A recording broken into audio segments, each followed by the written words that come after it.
friends, we have a person, his name is Klaus Kobjoll. He's from Nuremberg, 3 hours flight from Moscow, from Bavaria. And his specialist is helping businesses to become strong. He believes that business companies are playgrounds for decades. Dear Klaus, can you explain, please? Business is not a playground.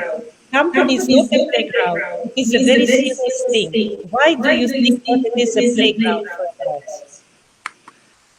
Actually, I have never worked in my life. All I did, I changed the playground where I was brought up as a child to a much more exciting playground, and this is the Hotel Village Schindlerhof. And all I have to do is look out for 60, 70 people who like to play with me. Life is too short to look to the Bible. You have to earn your bread, with your sweat and tears and blood.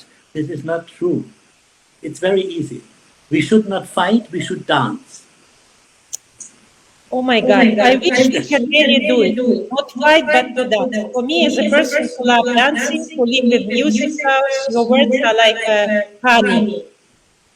You are from Bavaria. Can you tell me a few words about Bavarians? Who are they? What kind of people they are? Well, Bavarians are a little special in Germany. Not everybody likes us from the north because we are very close to the mountains, we are close to the Alps, and the way of life in Bavaria reminds me a little bit to East Siberia. When I was in Irkutsk, I had a seminar there, and these people do their thing. They live their life and they don't care what's going on in Moscow. And we are not caring so much what's going on in Berlin. How is it possible? I think everybody should know what's going on in the capital. You're kind of revolutionary, or you think that you're better than the capital? Well, we are never following the mainstream. When you look, an eagle flies alone, and crows, they fly hundreds of them at the same time. And I think you come faster to the source when you go against the stream, not this mainstream stuff to do everything what everybody else is doing. When you want to be everybody's darling, everybody is stupid. And we are always doing our things, and we don't care what other hoteliers, for example, think about it. From the very beginning, every customer pays the same rate, the same price at the Schindlerhof. Since 1984, we have no discounts. There is no Black Friday and all this bullshit because you cannot live by losing money. And if you do it, you cannot pay your stuff the way it should be. And because everybody pays the amount of money that we need, our staff can almost decide themselves how much they want to earn. I'm not paying any salaries. The salaries are paid by the customers. I'm only the moderator between the customer and the team member. You mean that your staff employees, they are so self-conscious that if you will pay them more, they will say, no, take it for yourself, it's not good for business. We ask them before we employ them how much they want to earn. And when it's out of sight, we are not taking them. But I am not a horse dealer and asking them, would you do it for less? We are not doing this. And the most intelligent and the most performance people, they know exactly what is their value. They are not taking too much. They are doing it just right, and that's what they get. So you have a very good intrinsic motivation from the very first day, because there's no discussion about I work too much and earn not enough and all this stuff. We don't have that. Klaus, you are considered one of the best managers in hospitality business. You got awards for being extraordinary in hospitality. And now you tell me something very crazy. We don't make Black Fridays, we don't give discounts. It's very different from all other hotels. Are you not afraid to say these things? Are you not afraid other hoteliers be angry with you? It has to do with the brand. Every company has to have a strong brand. If you go to Moscow into a Louis Vuitton shop and you buy one handbag a week, in 2 years you will not get a discount. There is one price for all. And when you buy fashion at Louis Vuitton, and this is not sold in summertime, and now we have winter, they shred it. They are not giving it for a cheaper price to their own employees. They just shred it. There is no discussion about the price. A strong brand always has strong rules. When you buy a Ferrari, you will be asked how many Ferraris do you already have. You have to sign that you are not selling it within 1 or 2 years, and you might even need somebody who is a witness for you. They are not giving the cars to everyone, and this is why it's a strong brand. We have two possibilities in business: to build up strong brands and make money, or to go on the cheap side and only know the marketing instrument price. You can also make money, but then you have to have a huge organization. But in a small place like us, I only need 80,000 customers a year. We have a couple of 100 million in Europe, that's enough. So you think that we protect our brand. We cannot sell Ferrari cheap. We cannot sell Louis Vuitton cheap. We should keep our standard high, Right, isn't it? right. It takes years to build up a good price, and it takes minutes to destroy it. And then you will need another 2, 3, 4 years to come back to where you've been already before. And most hotels work with so-called revenue management, yield management. When you have a fair, for example, and a lot of people need a room, it's very expensive. When you check in Sunday night, there is nothing going on in town. It's very, very cheap. We are not doing this. This is a typical American thing. And not everything is good which comes from America. I agree with that. It goes without saying. And maybe that's why Bavaria is famous for its quality. Yeah, I mean, BMW, Audi, this is not only made in Germany, it's made in Bavaria. Okay, my question to you, you said yes, butter, why water? This is your philosophy. Can you explain how it is? Yeah. When you have a meeting with your leaders, with your managers, and it's about a new idea, about an innovation, we have to know that nobody likes innovations. The only person who loves innovation is a baby in wet diapers. He's very glad when he gets dry diapers.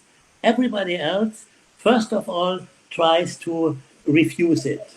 We have never done it this way. We have always done it this way. Never change a winning team. Why should we do this? These kind of people are the yes butters. In their heads, they have a small apartment with tapestry of experience in the past. It's only one room. They are like a horse having these things on the left and on the right side in Vienna and only knows one direction. And why not us? They have an 8-room apartment up there. We can do it this way, we might do it that way. They think and act multi-optional. And life is a lot more fun when you think in options and not like this Vienna horse. So you recommend us to be why water? I didn't get you. You recommend us to be why not? Yes, of course, of course. It's good in a manager team when you have one yes butter because it's also a valuable skill to know to can describe the worst case. What is the worst case that could happen if we do it this way? We listen to the yes butter, but not longer than 20 minutes. And sometimes we have to change a project because we listen to them. But when you listen too much and too long, nothing goes on. There's no innovation anymore. you managed to get the award for people development. What is the secret? What do you do for people development? What is your secret, Klaus? Yeah. See, when I look at our history, first of all, I had a discotheque, a nightclub, a jazz cellar, French restaurants, small hot places, and I could put names outside, whatever I wanted. Kontiki was a Polynesian restaurant. Prison Saint-Michel was French. Bobby McGee's was New York style American. Everybody went to see Klaus. They came to see me. I was no entrepreneur at this time. I was selling my body. I was a body seller. And the entrepreneur starts when you are not working anymore in your business, when you work at your business. You are outside, you are responsible for innovation, for growth, if you like, but you are not involved in operational business. And when I started the Schindlerhof, it was my 10th place to open, my 10th start up. I suddenly realized that we have 50, 60, 70,000 guests a year. And I cannot pamper so many people, even not when I work 24 hours. But I can give my spirit into the hearts of 60 or 70 employees. And they are able to spread this spirit, to give this feeling to the customers. So it was a kind of detour to reach a high customer satisfaction by not caring about the customer, by caring about the team.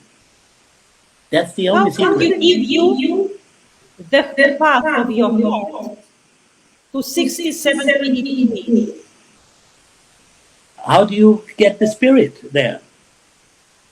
Of course, we are choosing the new team members very carefully. We are not letting anybody in just because he has two hands and 2 feet. It takes months till somebody is accepted in our team. It's an elite team.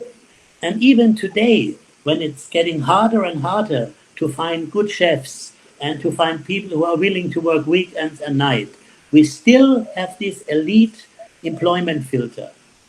And we found out that there are enough young people in the world. They want to go into this flow. They want to have a challenge. And they do not only want to have challenges in leisure time, like sky surfing. They also want this this tension also in professional time, and these are the ones we are picking up. Who love challenge. To have a challenge is the most motivational thing in the world. When you Klaus, have are no you still love challenge yourself? Yes, I am now in one of the biggest challenges in my life. I'm now 73 and I still work 100% because we have to invent the Schindlerhof almost completely new. We were closed 300 days. This is almost 1 year. And of course, that was a challenge. The first 2, 3 months, I was like a rabbit in front of a snake. I needed a lot of wine to be able to sleep at night. And then suddenly it made click. And I thought this time is like a sabbatical year. I have the chance now to lay back. It's a sabbatical year. And we invent our business completely new. And that's what we did. But your business is also a business. How you can reinvent? We were highly specialized only in business guests and in seminars and conferences. And now we know that this is a niche trap. This is a niche trap because even after Corona, we will not have as many seminars and conferences like before Corona because people now can discuss together with Zoom meetings and all kind of these things. So the first thing I had to do, we had to become more attractive for private people. Just spending a weekend with your girlfriend or with your husband or whatever. And we were not specialized in that. So we had to invent some new things. We built a great lobby with fine Italian furniture. We never had a real lobby where you just can sit and have a coffee. We only had profit centers. We never had a cost center.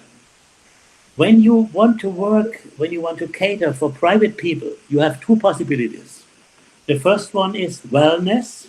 You have to spend millions in swimming pools and saunas and all this kind of thing. Wellness. But you can get the same private people by offering them spiritual seminars, something which is good for your brain. And here is a mega trend at the moment. We always talked about lifelong learning. We have to learn all our life, lifelong learning. Not true anymore. Today we talk about life-wide learning. The learning is a lot wider than it was before. For example, we have our own bees and we make our own honey. So we can make a seminar with a specialist, with the bees, and we explain that there is a correlation between an organization, between a business, and between the bees. Or we go into the woods with the customers. We take a bath in the wood. That takes down your blood pressure. It takes away stress. Or we work together with a shaman, and we make a shamanic seminar with drums, so people are able to find out their inner power animal. Mine is a wolf, for example. And this kind of seminars I did with my managers already 20 years ago, but we did not communicate it because people would have thought this guy is totally crazy. But now the time is ripe. The time, no idea is so strong when the time has come. And this life-wide learning is a wonderful possibility, of course, for our customers, our regular customers, business customers. They want to have more than just only this further education about their profession, but it's also something valuable for private guests. That is bravo, Klaus. I want to congratulate you for finding a way how to survive in pandemic times. And as my last question, what advice you can give to hidden heroes, to people who are heroes, but who are afraid to be on stage, who are afraid to change? Heroes or hidden heroes don't need any advice. Because this is why they are heroes. They do their thing. And of course, we need sometimes other people to give us an advice. The only advice I need is the advice of a tax consultant. Because this tax business in Germany is so complicated. I don't know much about it, but I need a good consultant I trust. You trust him like you trust your dentist. But besides that, I don't need any consultants. There are not so many consultants who have their own business. So these people, they know 100 different ways to make love, but not a single girl. So, I mean, what can a entrepreneur learn from somebody who never had a payroll, who never had to pay 100 people every month? Nothing. Klaus, you can learn nothing, absolutely nothing. That's my opinion too. So forget about all these readers of Kama Sutra who are impotent at the same time. Klaus, that was amazing speech from yours. At 73, you're very strong, smart, innovative, young, much younger than some people at the age of 40. Bravo to you. What do you like to drink? Let your hotel survive and be prosperous, and let you live long life. Klaus, it's a pleasure to know you. Thank you so much. It was a pleasure to meet you. It was a big pleasure. Bye-bye.